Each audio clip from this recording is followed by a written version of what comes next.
people in London, but I've never met her, and I live in London. I don't know. We'll talk about that later. Mr. Franco. Hey, I might be speaking in and out of a British accent. I might too, just for the hell of it. We'll all do it together. I'm from Peckham.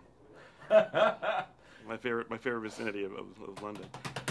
You guys really did it. I mean, when we were on the set of the film earlier this year, we had a very extraordinary look at how difficult and challenging this project is, but to see the final film, it was beautiful. Was it? Yes. You guys nailed a very difficult subject matter and made it engaging, exhilarating, terrifying, and very timely. And I'm curious for both of you, since you're both going through such extraordinary changes in your careers by trying to do more challenging work, what does time mean to you now at this point? Time. Oh, that's one of those questions, the good questions that come along now Right. and again, I know. Give a good answer.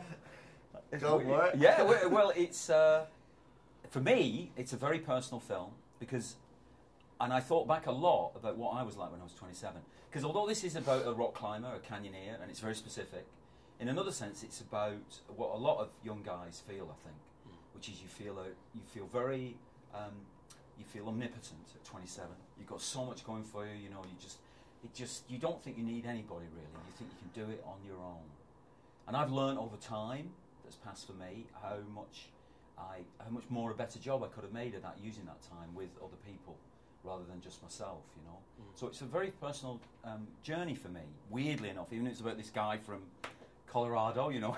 It's just like, I've got nothing to do with him in many ways, but in another way it's very personal. So that's what time means for me, to do with it. For me, I guess I've come to a point where I just, you know, I want to do movies that I just believe in, and because I have come to an understanding of filmmaking, a new understanding where I believe it's a director's medium, that means working with people that I believe in. And Danny is a person who, if you look at his past films, he's constantly changing and constantly challenging himself as a way to find new approaches to filmmaking. And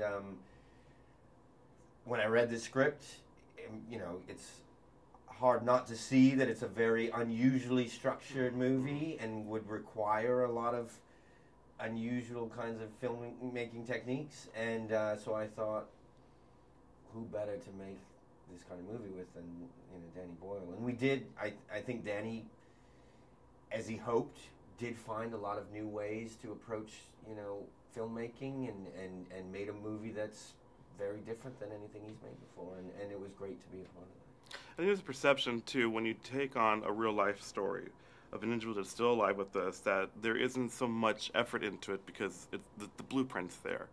The story it's already dictated for us. But yet, from an actor's perspective, James, how do you turn that real person into something that's cinematic?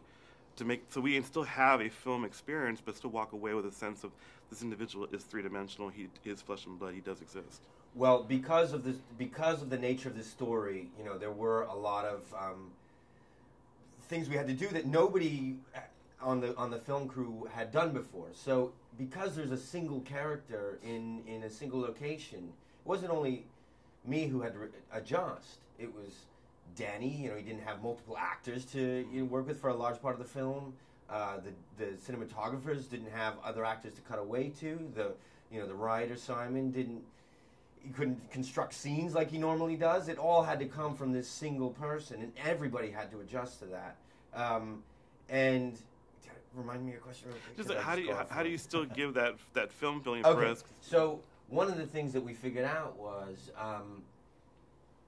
you know, this character is based on a real person, and we worked with Aaron extensively beforehand, but that actually the most important and vital part of this role and this performance would be an authentic kind of, it was the experience Aaron went through, and to deliver that in an authentic way, not to slavishly mimic all of Aaron's gestures, which would be a different kind of outside-in approach, but to actually try, you know, I think Danny actually tried to put me through experiences so I would have something of my own